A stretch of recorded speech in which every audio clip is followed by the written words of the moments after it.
Hello சொந்தங்களே, அஸ்ஸலாமு அலைக்கும். எல்லாம் எப்படி இருக்கீங்க? உலகத்தில் உள்ள அத்தனை சொந்தங்களுக்கும் அல்லாஹ்விடத்தில் துவா செய்கிறேன். அல்லாஹ் கிருபை செய்வான். இன்னைக்கு நம்ம ஃபேன்சி கிச்சனில் சூப்பரான சுவையான ஒரு நெய் சோறும் ஒரு தாலியான குழம்பும் வைக்கிறது எப்படின்னு பார்ப்போம். தாலியான குழம்புன்னு சொல்லுவாங்க, பொடி குழம்புன்னு சொல்லுவாங்க. தாலியான பொடி குழம்பு நம்ம எப்படி செய்கிறதுன்னு பார்ப்போம். நெய் சோறு எப்படி செய்கிறதுன்னு பார்ப்போம். வாங்க அது எப்படின்னு பார்க்கலாம். நம்ம சப்ஸ்கிரைபர் குழம்பு வெரைட்டி வைக்க சொல்கிறாங்க. இப்போ இதை தொடர்ந்து நம்ம டெய்லி ஒரு குழம்பு வெரைட்டி போடுவோம். அதனால தான் இன்னையிலேருந்து தாலியான குழம்பு பொடி குழம்பு வைப்போம். அது எப்படி செய்கிறதுன்னு பார்த்துக்குங்க. நீங்களும் அதே போல் உங்கள் வீட்டில் செய்யுங்க. சூப்பராக இருக்கும். டிஃப்ரெண்ட்டான குழம்பு, ரொம்ப சிம்பிளாகவும் இருக்கும், டேஸ்ட்டாகவும் இருக்கும். இந்த குழம்புக்கு ஒரு 50 கிராம் வெள்ளைப்பூண்டு இப்படி உரித்து வச்சுருக்குறோம். தட்டிக்கலாம். ஒரு 1/4 கிலோ சின்ன வெங்காயம் உரித்து இப்படி எடுத்து வச்சுருக்கோம். அதையும் இப்படி தட்டிக்கலாம் 1 2மா. இப்போ இந்த பையில் இந்த எடுத்து வச்ச பூண்டை போட்டு 1 2மா தட்டிக்கலாம். மிக்சியில் போட்டு அடிக்க வேணாம். இப்படி 1 2மா இதை போட்டு பையில் போட்டு கேரிப்பையில் போட்டு இப்படி தட்டிக்கிங்க. ஒரு 50 கிராம் மல்லித்தூள், வறுத்த மல்லித்தூள் இது 50 கிராம் இருக்குது. இதில் தட்டி வச்ச பூண்டை போட்டு நல்லா பரட்டி வச்சுக்கோம். நல்லா அப்படி பிணைஞ்சி அமுக்கி வச்சுக்கோங்க. பூண்டையும் மல்லியையும் தட்டு போட்டு நல்லா மூடி வச்சுருங்க. இப்போ இதே பூண்டு தட்டின பையிலையே எடுத்து வச்சுருக்க சின்ன வெங்காயத்தையும் நம்ம 1 2மா அதே மாதிரி தட்டிக்குவோம். பூண்டு தட்டின மாதிரி 1 2மா தட்டிக்கலாம்.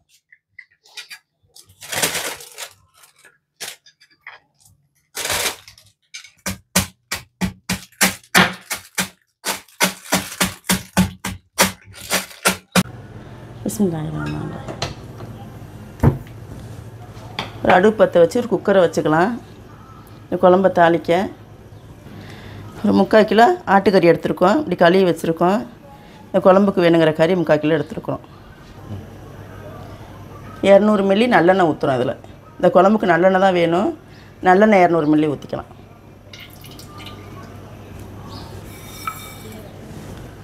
ஒரு ஸ்பூன் ஜீரகம் போட்டுக்கலாம். ஒரு ஸ்பூன் வெந்தயம் போட்டுக்கலாம். இது ரெண்டும் பொரிஞ்சோடனே 1 2மா தட்டி வச்சுருக்க வெங்காயத்தை போட்டுக்கலாம். வெங்காயம் கொஞ்சம் நல்லா வதங்கட்டும். அதுக்கப்புறம் நம்ம கறியை போட்டுக்கலாம். அதில் இந்த குழம்புல ஊற்றுறதுக்கு 2 ஸ்பூனு இடியாப்ப மாவு எடுத்துக்கலாம். 3 ஸ்பூன் பொரியரிசி மாவு போட்டுக்கலாம். அரிசியை வறுத்து மிக்சியில் போட்டு பவுட்ரு பண்ணி சளிச்சு வச்சுருக்கோம். இந்த பொரியரிசி மாவை 3 ஸ்பூன் போட்டுக்கலாம். தண்ணி ஊற்றி நல்லா கலக்கி வச்சுக்கலாம். இதை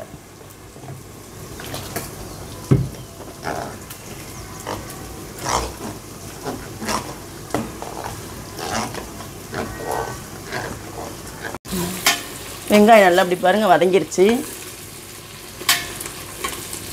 இப்போ எடுத்து வச்ச கறியை போட்டுக்கலாம்.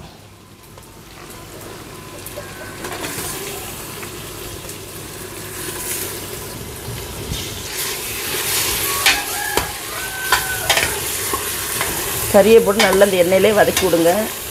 வெங்காயமும் கறி நல்லா கொஞ்சம் வதங்கட்டும்.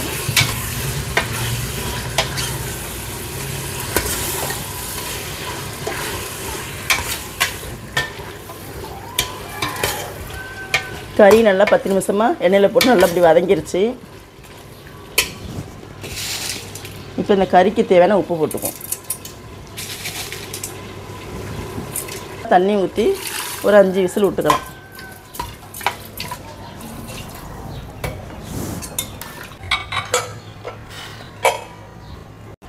இந்த குழம்புக்கு இந்த வெங்காயமும் பூண்டும் தட்டின பையிலையே இந்த சாப்பாட்டுக்கும் பூண்டு தட்டிக்கலாம். ஒரு 50 பூண்டு உரித்து வச்சுருக்கோம். அதையும் போட்டு தட்டிக்கலாம். இந்த பூண்டு சாப்பாட்டுக்குள்ள பூண்டு இது. இந்த நெய் சோத்துக்கு அரிசி ஒரு 3/4 படி எடுத்து வச்சுருக்குறோம். 3 உலக்கு ஜீரக சம்பா அரிசியும் பாஸ்மதி அரிசியும் கலந்தாப்பில் இருந்துச்சு வீட்டில். மிச்ச அரிசி ரெண்டையும் சேர்த்து எடுத்து வச்சுருக்கோம். 3/4 உலக்கு இந்த நெய் சோறு ஆக்கிக்கலாம். சாப்பாடாக்க சட்டியை வச்சு தாளிச்சிக்குவோம். பிஸ்மில்லாஹிர்ரஹ்மான்.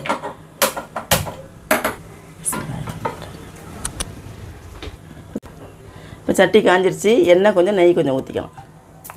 ஒரு 150 மில்லி எண்ணெய் ஊற்றிக்கலாம். 100 மில்லி நெய் ஊற்றிக்கலாம்.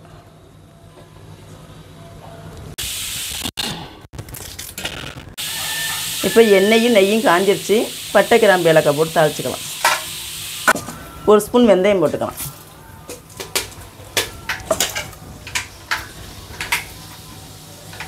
ஒரு 10-15 முந்திரி பருப்பு 2ஆக உடச்சி வச்சுருக்கோம், அதையும் போட்டுக்கலாம். இப்போ வெங்காயத்தையும் போட்டுக்கலாம். 3 வெங்காயம் பொடிச்சு பொடிசாக அறுத்து வச்சுருக்கோம், பெரிய வெங்காயம், அதையும் போட்டுக்கலாம்.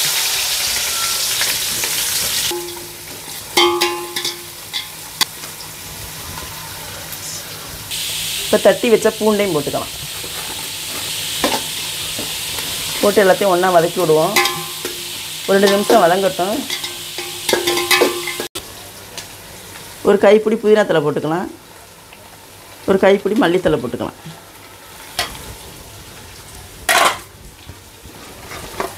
ஒரு 7-8 பச்சை மிளகாய் போட்டுக்கலாம். எல்லாத்தையும் போட்டு ஒன்றா வதக்கி விடுவோம். எல்லாம் வதங்கிருச்சு. நம்ம தண்ணி அளந்து ஊற்றிக்கலாம். 3 உலக்கு அரிசிக்கு 3 செம்பு தண்ணி ஊற்றிக்கலாம்.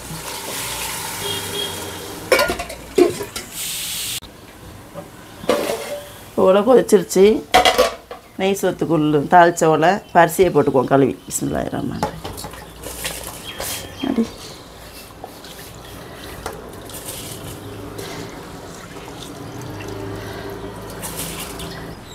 இந்த சாப்பாட்டுக்கு வேணுங்கிற உப்பு போட்டுக்கலாம்.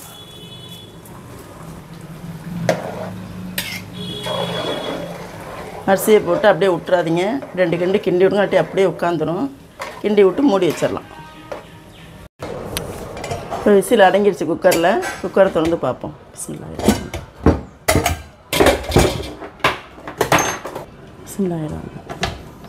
அடுப்பு பற்ற வச்சுக்கலாம்.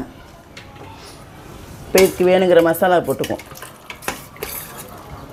மிளகுத்தூள் 2 ஸ்பூன் போட்டுக்கலாம்.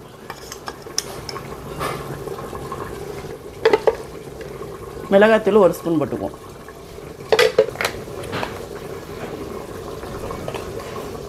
மஞ்சத்தூள் 1 ஸ்பூன் போட்டுக்குவோம்.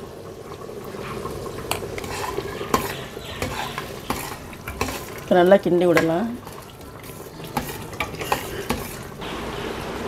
இப்போ நம்ம குழம்புக்கு வேணுங்கிற தண்ணி ஊற்றிக்கலாம்.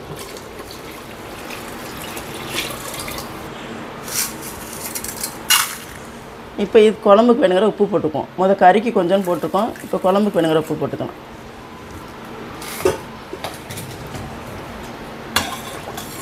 நல்லா கொதிக்கட்டும். இது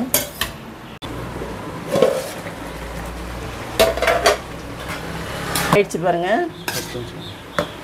சாப்பாடு ஆயிடுச்சு. அரிசி போட்டு ஒரு 5 நிமிஷத்தில் சாப்பாடு ஆயிடுச்சு. இப்போ தம்மில் விட்டுக்கலாம். தண்ணி கொஞ்சம் இருக்குது. இன்னும் கொஞ்சம் தண்ணி இருக்கிறதோடையே தம்மில் விட்டுக்குவோம். புழுங்கிறதுக்கும் தண்ணி முடியறதுக்கும் சரியாக இருக்கும். அடுப்பில் ஒரு 10 நிமிஷத்துக்கு சிம்மில் வச்சுருங்க. இப்போ தம்மில் விட்டுருவோம்.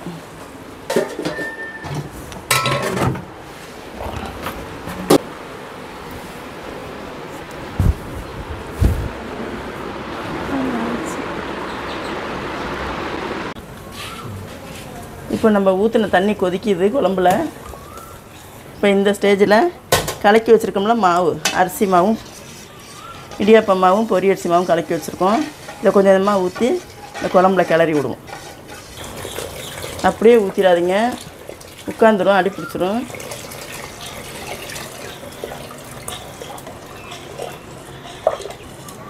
இது ஊற்றுறதுக்கப்புறம் தான் குழம்பு கெட்டியாகும். இதுதான் குழம்புக்கு வேணுங்கிற மசாலா. இதுக்கப்புறம் தான் நம்ம தட்டி வச்ச மல்லித்தூளும் பூண்டும் மல்லித்தூளும் பரட்டி வச்சுருக்கோம்ல, அதுக்கப்புறம் தான் போடணும். இது நல்லா கொதிக்கட்டும், கொஞ்சம் கெட்டியாகும். நம்ம ஊற்றின மாவெல்லாம் அப்படி கொதிச்சிருச்சு. இப்போ நம்ம பூண்டையும் மல்லித்தலையும் தட்டி வச்சுருக்கோம், மல்லித்தூளையும் இதை போட்டு நல்லா கிண்டி விடுவோம்.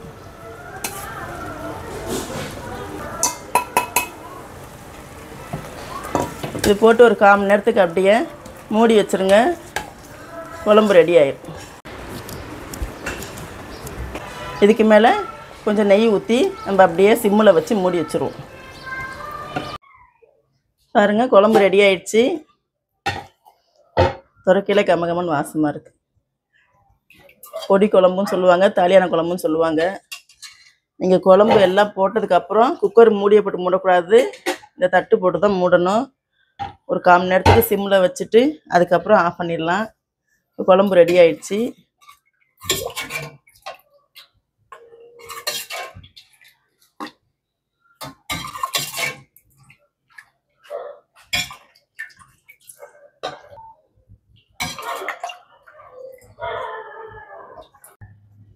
எங்கள் வீட்டில் நெய்ச்சோறும் தாலியான பொடி குழம்பும் ரெடி ஆயிடுச்சு. வாங்க சாப்பிட்லாம். நீங்களும் உங்கள் வீட்டில் செஞ்சு பாருங்கள். எப்படி இருக்குன்னு சாப்பிட்டு கமெண்டில் சொல்லுங்கள். மற்றவங்களும் ஷேர் பண்ணுங்கள், சப்ஸ்கிரைப் பண்ணுங்கள். அஸ்ஸலாமு அலைக்கும்.